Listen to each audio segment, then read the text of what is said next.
Hello everyone, இன்னைக்கு நம்ம என்ன பார்க்க போறோம்னு பாத்தீங்கன்னா சாஃப்ட்வேர் இன்ஜினியருக்காக ஜாப் போஸ்ட் பண்ணிருக்காங்க. அது என்னன்னு பார்க்கறதுக்கு முன்னாடி இந்த மாதிரி ஜாப் அப்டேட்ஸை நீங்க மிஸ் பண்ணாம பார்க்கணும்னு நினைச்சீங்கன்னா நம்ம சேனலை சப்ஸ்கிரைப் பண்ணிக்கோங்க. பக்கத்துல இருக்க பெல் ஐக்கானையும் பிரஸ் பண்ணிக்கோங்க. அப்பதான் நான் டெய்லியும் போடுற ஜாப் அப்டேட்ஸ் உங்களுக்கு நோட்டிபிகேஷனா வரும். ஸோ என்ன ரோல்னு பாத்தீங்க அப்படின்னா சாஃப்ட்வேர் இன்ஜினியர்னு கொடுத்துருக்காங்க. லொகேஷன் பாத்தீங்கன்னா கொல்கத்தா. இது வந்து ஃபுல் டைம் ஜாப் தான்.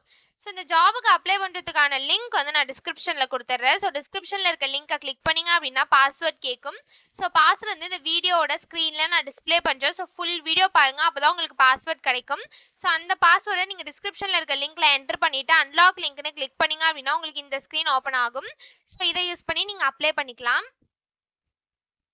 ஸோ கீழே பார்த்தீங்க அப்படின்னா கம்பெனி ஓவர்வியூ, ஜாப் டிஸ்கிரிப்ஷன், உங்கள் ரோல்ஸ் அண்ட் ரெஸ்பான்சிபிலிட்டிஸ், உங்களுக்கு என்னென்ன ஸ்கில்ஸ் எல்லாம் இருக்கணும், கம்பெனிலேருந்து உங்களுக்கு என்னென்ன பெனிஃபிட்ஸ்லாம் ப்ரொவைட் பண்ணுறாங்க, இது எல்லாமே கொடுத்துருக்காங்க. இது எல்லாத்தையும் நீங்கள் கோ த்ரூ பண்ணிக்கோங்க. இதெல்லாம் உங்களுக்கு சூட் ஆச்சுன்னா இந்த ஜாபுக்கு நீங்கள் அப்ளை பண்ணுங்கள்.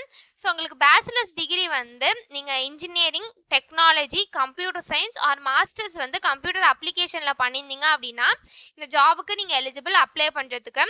ஸோ உங்கள் பேச்சுலர்ஸ் டிகிரி வந்து நீங்கள் டெக்னாலஜி, கம்ப்யூட்டர் சயின்ஸ் ஆர் அது ரிலேட்டட் ஃபீல்ட்ஸ்ல பண்ணியிருந்தீங்கனாலும் இந்த ஜாபுக்கு எலிஜிபிள். அப்படி இல்லை அப்படின்னா மாஸ்டர்ஸ் வந்து கம்ப்யூட்டர் அப்ளிகேஷன்ல பண்ணியிருந்தீங்க அப்படின்னா நீங்க இந்த ஜாபுக்கு எலிஜிபிள் அப்படின்னு சொல்லியிருக்காங்க. ஸோ உங்களுக்கு minimum 1 year of work experience இருக்கணும் அப்படின்னு சொல்லியிருக்காங்க. ஸோ எதில் எக்ஸ்பீரியன்ஸ் இருக்கணும்னு சொல்லியிருக்காங்கன்னு பார்த்தீங்கன்னா அப்ளிகேஷன் டெவலப்மெண்ட்டில் உங்களுக்கு மினிமம் 1 year ஆஃப் எக்ஸ்பீரியன்ஸ் இருக்கணும் அப்படின்னு சொல்லியிருக்காங்க. இந்த ஜாபுக்கு நீங்கள் ஃப்ரெஷராக இருந்தால் அப்ளை பண்ண முடியாது. நீங்கள் எக்ஸ்பீரியன்ஸ்டாக இருந்தால் மட்டும்தான் இந்த ஜாபுக்கு உங்களால் அப்ளை பண்ண முடியும். ஸோ டேட்டா பேஸ்லலாம் உங்களுக்கு எக்ஸ்பீரியன்ஸ் இருக்கணும் அப்படின்னு சொல்லியிருக்காங்க. எஸ்கியூஎல்ல உங்களுக்கு எக்ஸ்பீரியன்ஸ் இருக்கணும் அப்படின்னு சொல்லியிருக்காங்க. வெப் அப்ளிகேஷன் இருக்குல்ல, இதெல்லாம் உங்களுக்கு ஒர்க்கிங் எக்ஸ்பீரியன்ஸ் இருக்கணும் அப்படின்னு சொல்லியிருக்காங்க. .NET, SQL, HTML, Angular இதெல்லாம் உங்களுக்கு எக்ஸ்பீரியன்ஸ் இருந்தது அப்படின்னா அது ஆடட் அட்வான்டேஜ் அப்படின்னு கொடுத்துருக்காங்க. உங்களுக்கு எக்ஸலன்ட் கம்யூனிகேஷன் ஸ்கில்ஸ் இருக்கணும் அப்படின்னு சொல்லியிருக்காங்க. டெக்னிக்கல் ஸ்கில்ஸ் இருக்கணும் அப்படின்னு சொல்லியிருக்காங்க. நீங்கள் செல்ஃப் மோட்டிவேட்டட் பர்சனாக இருக்கணும் அப்படின்னு சொல்லியிருக்காங்க. உங்களுக்கு ப்ராப்ளம் சால்விங் ஸ்கில்ஸ் இருக்கணும் அப்படின்னு சொல்லியிருக்காங்க. ஸோ இந்த மாதிரி சம் ஸ்கில்ஸ், குவாலிஃபிகேஷன்ஸ், எக்ஸ்பீரியன்ஸ் இது எல்லாமே கொடுத்துருக்காங்க. அது எல்லாத்தையும் நீங்கள் கோ த்ரூ பண்ணிக்கோங்க. இதெல்லாம் உங்களுக்கு சூட் ஆச்சுன்னா இந்த ஜாபுக்கு நீங்க அப்ளை பண்ணுங்க. ஸோ இது எப்படி அப்ளை பண்ணணும்னு பார்த்தீங்க அப்படின்னா இங்க அப்ளை நவுன்னு இருக்கு இல்லையா, அதை கிளிக் பண்ணீங்கன்னா இப்படி ஒரு ஸ்க்ரீன் ஓப்பன் ஆகும்.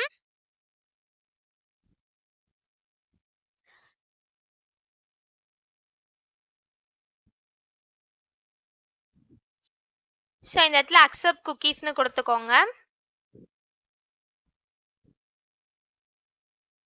ஸோ இந்த மாதிரி ஒரு ஸ்க்ரீன் ஓப்பன் ஆகும். ஆல்ரெடி நீங்கள் இந்த கம்பெனியில் அப்ளை பண்ணியிருந்தீங்க அப்படின்னா டேரெக்டாக உங்கள் இமெயில் பாஸ்வேர்டை என்ட்ரு பண்ணி சைன்இன் பண்ணி அப்ளை பண்ணிக்கலாம். ஒருவேளை நீங்கள் நியூ யூஸராக இருந்தீங்க அப்படின்னா இங்கே கிரியேட் அக்கௌண்ட் இருக்குல்லையே, அதை கிளிக் பண்ணிங்கன்னா இப்படி ஒரு ஸ்க்ரீன் ஓப்பன் ஆகும். ஸோ இந்த இடத்துல உங்கள் இமெயில் ஐடி, பாஸ்வேர்டு இது எல்லாத்தையுமே என்ட்ரு பண்ணிக்கோங்க. பாஸ்வேர்டு வந்து மேலே அவங்க கொடுத்துருக்காங்களே இந்த இன்ஸ்ட்ரக்ஷன் படி உங்கள் பாஸ்வேர்டை கிரியேட் பண்ணிக்கோங்க. ஒன்ஸ் உங்கள் இமெயில் பாஸ்வேர்டு இது எல்லாத்தையும் என்ட்ரு பண்ணதுக்கப்புறம் இங்கே செக் பாக்ஸ் இருக்கு இல்லையா, இல்லை டிக் பண்ணிவிட்டு கிரியேட் அக்கௌண்ட்னு கிளிக் பண்ணிங்க அப்படின்னா உங்களுக்கு அக்கௌண்ட் கிரியேட் ஆகிடும். ஒன்ஸ் உங்களுக்கு அக்கௌண்ட் கிரியேட் ஆனதுக்கப்புறம் சைன்இனுக்கு போயிட்டு அக்கௌண்ட் கிரியேட் பண்ணும்போது என்ட்ரு பண்ணி இமெயில் பாஸ்வேர்டு என்ட்ரு பண்ணி சைன்இன் பண்ணி அப்ளை பண்ண வேண்டியதான். ஸோ இப்படி தான் அப்ளை பண்ணணும். இது அப்ளை பண்ணுறதுக்கான லிங்க் வந்து நான் டிஸ்கிரிப்ஷனில் கொடுத்துட்றேன். ஸோ டிஸ்கிரிப்ஷனில் இருக்க லிங்கை கிளிக் பண்ணிங்க அப்படின்னா பாஸ்வேர்ட் கேட்கும். ஸோ பாஸ்வேர்ட் வந்து இந்த வீடியோட ஸ்க்ரீனில் நான் டிஸ்பிளே பண்ணுறேன். ஸோ ஃபுல் வீடியோ பாருங்கள், அப்போ தான் உங்களுக்கு பாஸ்வேர்ட் கிடைக்கும். ஸோ அந்த பாஸ்வேர்டை நீங்கள் டிஸ்கிரிப்ஷனில் இருக்க லிங்க்ல என்ட்ரு பண்ணிவிட்டு அன்லாக் லிங்க்னு கிளிக் பண்ணிங்க அப்படின்னா உங்களுக்கு இந்த ஸ்க்ரீன் ஓப்பன் ஆகும். ஸோ இதை யூஸ் பண்ணி நீங்கள் அப்ளை பண்ணிக்கலாம். ஸோ இப்படி தான் அப்ளை பண்ணணும். இதை அப்ளை பண்ணுறதுக்கான லிங்க் வந்து நான் டிஸ்கிரிப்ஷனில் கொடுத்துட்றேன். செக் பண்ணிக்கோங்க. தேங்க்யூ.